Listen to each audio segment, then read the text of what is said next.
Experimenta a casa.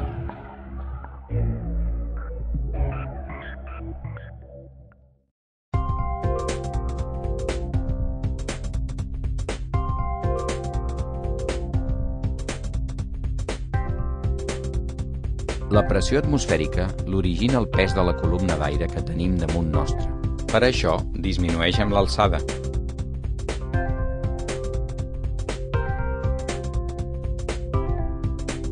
La força de la pressió atmosfèrica pot rebregar fàcilment una llauna.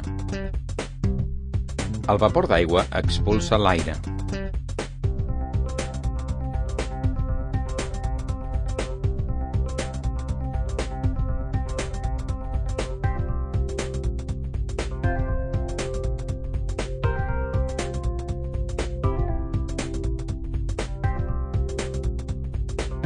Al condensar-se el vapor d'aigua, es fa el buit a l'interior del recipient i la pressió atmosfèrica fa rebregar la llauna.